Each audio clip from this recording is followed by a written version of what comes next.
The sound of distant metal scraping against concrete fills the silence. A faint, almost inaudible whisper echoes through a dimly lit, underground facility. "Help me, please. Don't leave me here." The voice crackles through a hidden speaker in a cold, sterile lab. The tone is desperate, broken, and barely audible. Daniel's fingers hover over the keypad. His heart pounds in his chest. What is this? Who is that? He mutters, staring at the screen in front of him, trying to make sense of the encrypted files. He's never seen this section of the lab before. And that voice? It doesn't match anything he's ever heard. Not human. Not anything he can place. A sudden click. The door behind him creaks open.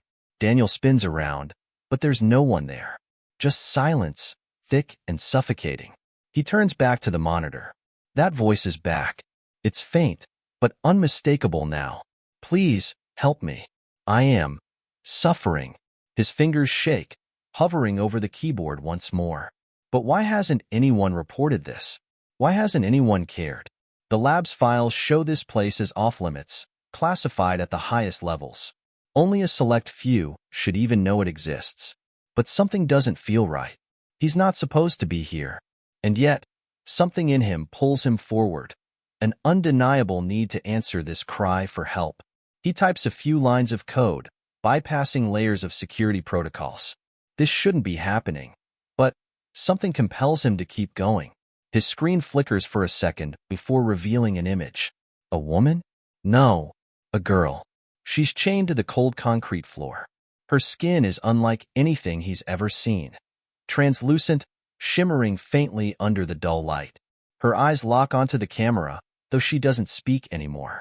Just stares, pleading silently, her mouth moving but no sound coming out. His throat tightens. Who is she? The door behind him slams open, a loud, metallic clang that echoes through the sterile corridor. Footsteps rush toward him, hurried and heavy.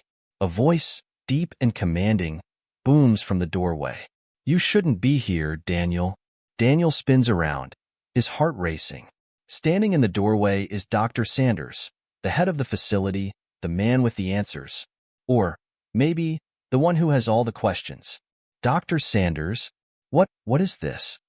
Daniel stammers. Dr. Sanders steps closer, a cold smile playing on his lips. "This is none of your concern. Leave it alone. You've stumbled into something far bigger than you're prepared for. I need to know. Who is she?" Daniel demands. His voice is more forceful now, an anger rising within him he can't suppress. Why is she locked up like that?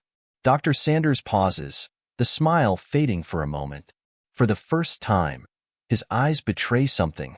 Fear? Guilt? "She's not what you think she is, Daniel. We've been studying her for years. She's dangerous. She's a monster, isn't she?" Daniel asks, his eyes flicking back to the screen. But something about her makes him hesitate. Dr. Sanders remains silent for a moment. Then, finally, his voice drops to a whisper. "No, she's not. But you don't understand. You don't know what she's capable of." What she was capable of. Daniel swallows, trying to steady his breath. His fingers hover over the keyboard again. He's not leaving without answers. But before he can type another line, something flickers across the screen. A new file. An anomaly in the data. One that shouldn't exist. "She's not just an alien, Daniel." Dr. Sanders' voice sounds distant now, almost as if he's speaking from another world. "She's a warning." Daniel's mind is racing. He looks back at Dr. Sanders, but the fear in his eyes is undeniable. It's as if he's seen something that Daniel hasn't. Something that's not on the surface.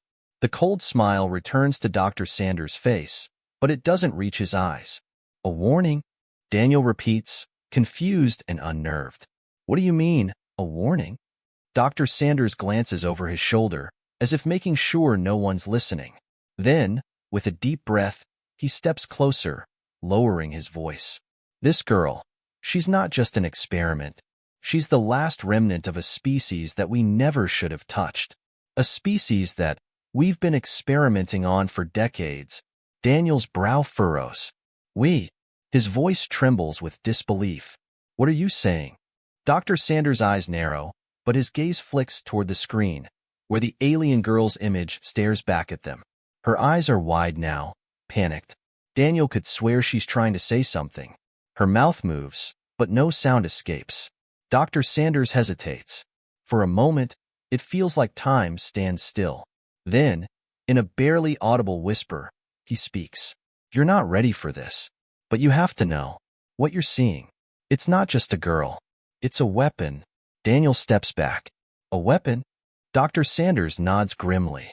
They came here, our government, our military, decades ago, searching for something. They called it Project Genesis. They found the alien species on a planet far from Earth. And they made contact. Not to learn, but to conquer. Daniel's heart races. This can't be real. You're telling me that they've been testing on her all this time? Dr. Sanders lowers his head. Not just her. But yes, she's the last one. They wiped out the rest of her kind. And now, they're trying to control her. Figure out how she works, how she thinks, how she can be used.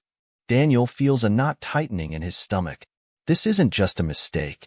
This is something far darker, far more twisted. But what makes it worse is the nagging feeling that he's been part of this.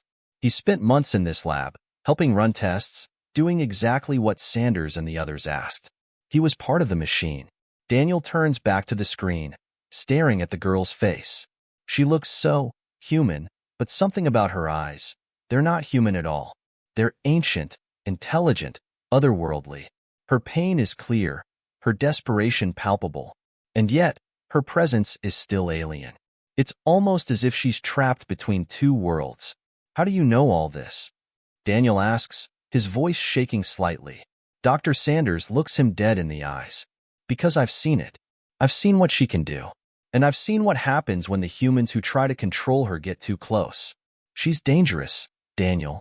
She was created to be dangerous. A chill runs down Daniel's spine. Created? Yes, Sanders says, stepping back from the computer. They weren't just studying her biology, Daniel. They were studying her mind, her abilities. She's not just a creature. She's something else. She's the last of her kind, and she's more powerful than we ever realized. A weapon, just waiting to be triggered. Daniel's thoughts race, his mind trying to process everything. But before he can speak, he hears something. A sound, a low, guttural growl. From the corner of the room, a shadow flickers. A dark, hulking form emerges from the darkness. Another alien, far bigger and more menacing than the girl on the screen. Its skin is like molten rock, glowing faintly, pulsating with energy. Its eyes, bright, almost molten, lock onto Daniel. It's not like the girl, but there's a familiarity, a strange connection. Is this what she's been hiding from? Dr. Sanders freezes, his face turning pale. We weren't supposed to let this happen. We weren't supposed to let them know we were here. The creature growls louder, moving closer. It's as if it's drawn to Daniel, its movements slow but deliberate. What is it? Daniel whispers, his voice barely audible. One of her companions, Sanders mutters. She wasn't the only one they brought back, but she's the only one they managed to contain. Daniel steps back instinctively, his heart pounding in his chest. The creature's eyes burn into his soul, and he realizes something. This creature is not here to kill him. It's here for her, for the girl. The growling stops. The room falls silent again, except for the faint hum of machinery in the background. And then, the voice again. The girl's voice. Clearer now. Louder. And for the first time, it isn't a desperate whisper. You have to free me. You are the only one who can stop this. You are the only one who can stop them. Her voice shakes with a mixture of fear and something else. Power. Daniel's hands tremble as he looks at the screen. He knows that breaking her chains will have consequences. He knows that once he opens that door, everything changes. But the creature isn't the only threat.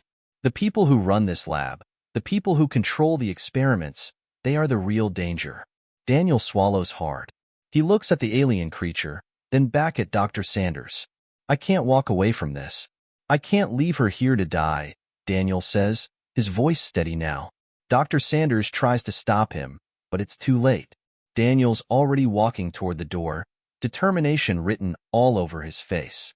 "You don't know what you're doing," Sanders calls out, but Daniel doesn't look back. The sound of the chains rattling echoes through the lab as Daniel opens the door. And then, silence. This is where the stakes begin to rise. Daniel has made his choice, and now both he and the alien girl are targets. More enemies are introduced, the danger ramps up, and the connection between Daniel and the alien girl deepens. Her powers, the truth of her existence, and the true nature of the experiment are all part of what's about to unfold. As the door clicks open, Daniel feels a weight settle over him, heavier than he's ever experienced. He turns back, meeting the alien's eyes, her pale, shimmering skin glowing faintly in the dim light. His hand hovers over the chains binding her wrists, but the moment he touches them, the air around him crackles, charged with an unfamiliar energy. A low hum fills the room.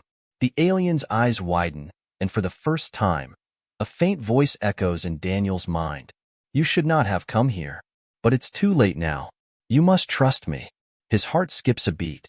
He blinks, disoriented, but the voice isn't in the air. It's inside his head. I don't understand. What are you?" Daniel whispers, unable to hide the tremor in his voice. The alien's lips part slightly, as though she's about to speak. But before she can, the creature in the corner growls once more, this time louder, more menacing.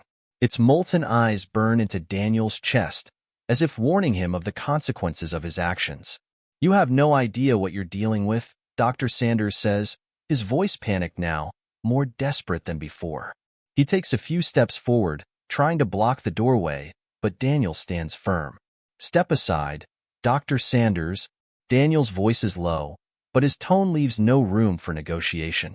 But Sanders hesitates, eyes flicking between the creature and Daniel, a conflict raging inside him. He opens his mouth, but no words come out. His body is stiff, almost as if something is controlling him. The alien girl's gaze flicks toward Sanders, her eyes briefly glowing brighter, and the man stumbles back as if struck by an invisible force. For a moment, there is silence. Then the girl's voice rings out, louder this time. "Leave him. He is not your enemy." Yet, Daniel, shocked by the force of her command, shakes his head, trying to regain his bearings. You can do that?" The alien girl's eyes soften. "I can do much more than that. But I'm not your enemy either." She seems to study him for a moment before her eyes dart to the chains once more. Daniel's hands shake as he grips the cold metal. The moment his fingers brush the chains, the room trembles, an energy surging from the girl's body, connecting to his own. The chains snap off effortlessly, falling to the ground with a loud clang. The girl stands. Her movements are fluid, almost unnatural in their grace, as if she's been freed from some unseen force that had held her captive for too long. "Thank you," she says simply, her voice still in his mind. "You may not understand yet, but you have done what none others would have dared to do." As she stands, the creature stirs, its growl growing louder. The walls themselves seem to shake as if the entire lab is holding its breath. Dr. Sanders stumbles back.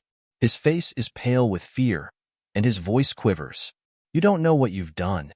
Do you think they won't come for you? That they won't come for both of you?" Daniel turns, his mind racing. Who is coming? Dr. Sanders doesn't answer. Instead, his eyes flick toward the door. The metal, reinforced, with alarms that blink on the wall. The sound of heavy boots pounding down the hall reaches their ears. Military. They're here. The girl's eyes flicker toward the door as well. It's too late for secrets now. Her voice is calm, but her presence is electric, charged with power. The door slams open, and a team of heavily armored soldiers rushes into the room. Guns raised. Their leader, a tall figure with a cold, merciless face, steps forward. His voice is like steel, cutting through the tension in the room. "Step away from the girl. Now." Daniel feels his heart race. He knows what's coming, but he doesn't know how to stop it. The alien girl steps forward, her eyes locking with the soldiers. Her body seems to shimmer, the air around her rippling. Without a sound, a shockwave erupts from her, knocking the soldiers off their feet, sending them sprawling to the ground. Their guns fly out of their hands, skidding across the floor. For a moment, everything is silent. The soldiers lie motionless, breathing heavily but unable to move. "Get out of here," the alien girl orders, her voice now heavy with authority. "They'll return in greater numbers." Daniel doesn't hesitate. He grabs her arm, pulling her toward the door. "Let's go. Now." They don't have much time. They make their way through the labyrinth of the underground facility, the alarms blaring louder with each passing moment. The halls feel endless, and with every turn, the sound of pursuit grows closer. "Who are they?" Daniel asks breathlessly as they run. "Why are they chasing us?" The girl's voice echoes in his mind again. "They are the ones who created me, and the ones who have been hunting my kind for centuries. Their goal has always been control." They reach a stairwell leading up to the surface. The girl's steps grow heavier with each climb, as though the effort is taking a toll on her. Daniel notices her strength. Her body is made for this kind of escape, but something is clearly draining her energy. "You're not human, are you?" Daniel asks, catching his breath. She looks at him with a faint, sad smile. "No, but you are." At the top of the stairs, a loud crash echoes from below. More soldiers. They're almost at the door. "We're not going to make it." Daniel's voice cracks as he turns to face her. The girl looks at him, her expression softening. "You're wrong. You'll make it. You're the key to stopping this. But you must trust me." Suddenly, the door at the top of the stairs bursts open, revealing bright daylight. Outside, the world feels impossibly vast. They're so close. But before they can take another step, a figure appears in front of them, a man. Tall, wearing a dark military uniform, his face obscured by a helmet. His voice is cold and commanding, his words unmistakable. "Stop right there. You've made a grave mistake, Daniel." It's too late to turn back now. The alien girl's form flickers, a soft pulse of light emanating from her as she stands her ground. "You're wrong." Her voice is unwavering. This is where the real fight begins. The soldiers behind them are closing in. Daniel's pulse quickens, but his resolve hardens. He looks at the girl, then at the armed soldiers, then back to the girl. "I'm with you. Let's finish this." The sunlight outside is blinding after the dim corridors of the underground lab. Daniel and the alien girl stand at the top of the stairs, facing the soldiers who've now surrounded them. Their weapons are drawn, but it's not the guns that make Daniel feel like he's out of his depth.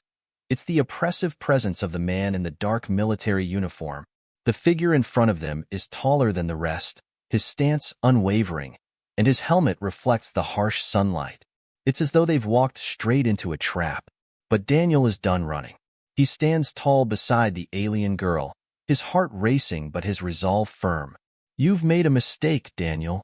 The soldier's voice is cold, almost emotionless. "You have no idea what you've unleashed. You should have stayed away." The alien girl's eyes glow faintly as she steps forward, her voice calm yet powerful, resonating in Daniel's mind. He doesn't know the truth. None of them do. Daniel looks at her, his heart pounding. What truth? The girl's gaze turns toward the soldiers. "This is not just about me. It never was. They've been using humans like you for decades, creating weapons, controlling lives. You, Daniel, are their last experiment." Daniel's breath catches. What does she mean by that? But before he can ask, the soldier in front of them speaks again. "Enough of this." The man's hand raises, and the soldiers around them prepare to fire. Time seems to slow. Daniel's heart is in his throat, but the girl raises her hand, delicate, almost serene. In an instant, a wave of energy pulses from her, crackling through the air. The ground shakes beneath their feet. The soldiers freeze, weapons falling from their hands. The soldier leading them stumbles back, his face pale, and his breath ragged. "What are you?" he gasps. The alien girl steps forward, her presence overwhelming. Her voice is now clear, powerful, and filled with ancient authority. "I am the last of my kind, but I am not your weapon, and I will never be." The soldier, struggling to regain his composure, tries to raise his gun, but the girl's power surges again. This time, the soldier is thrown backward, crashing into the ground with a force that sends a tremor through the earth. Daniel watches in awe. The alien girl's eyes meet his, her expression softening. I have spent centuries waiting for this moment. The world will never be the same again. But you, Daniel, you have given me the chance to change it. Daniel swallows, unsure whether to be terrified or inspired. How do we stop them? How do we stop all of this? The alien girl doesn't answer right away. Instead, she steps forward and gestures to the horizon beyond the facility. The truth is bigger than you realize. They have been hiding the truth from you, from all of humanity. You are their creation, Daniel. You are the product of their experiments, just like me. And together, we can expose them for who they really are. Daniel feels a chill run down his spine. Am I just an experiment? Before he can process this new revelation, the military soldiers begin to stir again, their eyes filled with rage. More of them are approaching from the horizon, drawn to the chaos. Daniel turns to the girl. We need to get out of here. She nods, and with a subtle flick of her hand, the ground beneath their feet trembles. You're right. They're not done with us yet, but I can help us escape. The girl's body flickers with an ethereal glow, and before Daniel can react, they are no longer standing in the field. The world around them distorts as if reality itself is bending. When the light dims, they find themselves in a vast, empty space. Vast and infinite, yet strangely peaceful. Daniel looks around in disbelief. Where are we? The girl's voice, soft yet determined, answers. We are no longer in their world, Daniel. We are in mine. A place where they cannot reach us. But only for now. Daniel feels a strange calm wash over him. The military, the underground lab, the soldiers, they seem far away now. The alien girl is no longer just a prisoner. She is someone who has shown him a truth far beyond anything he could have imagined. You said I'm one of them, Daniel says, still trying to wrap his mind around it. But why? Why would they create someone like me? The girl gazes at him, her eyes filled with empathy. You were never meant to be a weapon, Daniel. They intended for you to be something else, a tool to control others. But you have the power to change everything. They never counted on you. Daniel feels a spark of realization. What if I don't want to change the world they created? What if I just want to live? The girl's gaze softens. You can, but there's no escaping the truth anymore. You are part of something much larger than yourself. For a long moment, they stand together in the strange, otherworldly place, both silent, thinking about what the future holds. The alien girl's power still hums around them, but Daniel knows one thing for certain. They've both crossed a line that cannot be uncrossed. Their lives will never be the same again. The distant sound of sirens, the crackle of military communications, and the heat of pursuit come rushing back to Daniel's mind. What now? He asks, his voice uncertain. The girl looks at him, her expression hardening once more. Now, we fight. Together. And as the last of the military forces close in, a new wave of energy surges from the alien girl. This time, it is not a mere defense. It is an all-out assault, a clash of ancient powers against a world that is still too blind to see what's coming. The future of humanity is about to change, and the last thing Daniel hears before everything explodes into light is the alien girl's final words, not in his mind, but spoken aloud. The war for the truth is just beginning.